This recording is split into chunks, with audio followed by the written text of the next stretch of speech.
महाराजांची कीर्ती बेफाम, भले भले न फुटला घाम.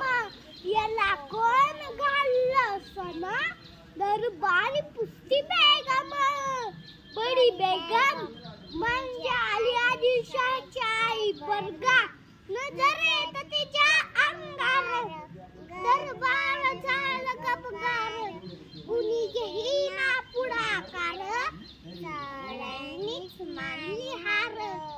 तितक्यात अचानक एक सरदार उठला, बोलला हम लाएंगे शिवाजी को. आणि त्यानं विडा उचलला, त्याचं नाव अफजल खान. चिताचा त्यानं सैतान.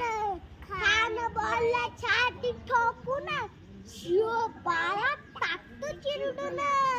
कौतिक झालं दरबाराचे, खान निघाला मोठ्या गुरमीत.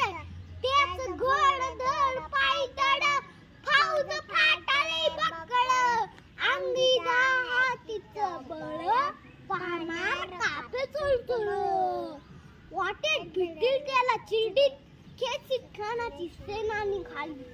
गाव लुटली, देवळ उद्ध्वस्त केली, माया बहिणींची आबरू लुटली. कोण कोण रोखणार हे वादळ. तिकडं निजाम, तिकडं मोगल, पलीकडं इंग्रज. जो तो हेच बोलू लागला, I am seriously Afzal Khan army. Yes sir.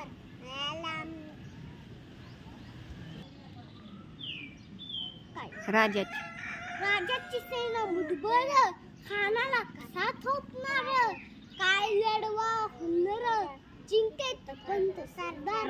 Maharaj आपला जीव मोलाचा आहे, खानाची सैन्य फटे, त्याच्या पुढे आपला टिकावलं कठीण आहे. महाराज काय म्हणत आहे बा, शोभा केवळ आमचा पुत्र नाही तर मराठी मुलाचा सन्मान आहे. या मातेने आपला पुत्र गमावला तरी भ्यातर, पण तू भ्याडपणे पळून जाव, त्या मराठी मुलाचा सन्मान गमावता कामा नये. अशा वाघिणीचा तो छावा, गनिमाला कसा ठेचावा. डोक्यात गनिमी कावा, बेठीचा धायला सांगावा. प्रतापगडावर रामने बेटीचा सांगावा. खानाने हसत हसत कबूल केला. दिवस ठरला, ठरल्याप्रमाणे प्रतापगडच्या पायथ्याशी खान. प्रतापगडच्या पायथ्याशी खान, प्रतापगडच्या पायथ्याशी खान. आला बेगुमान.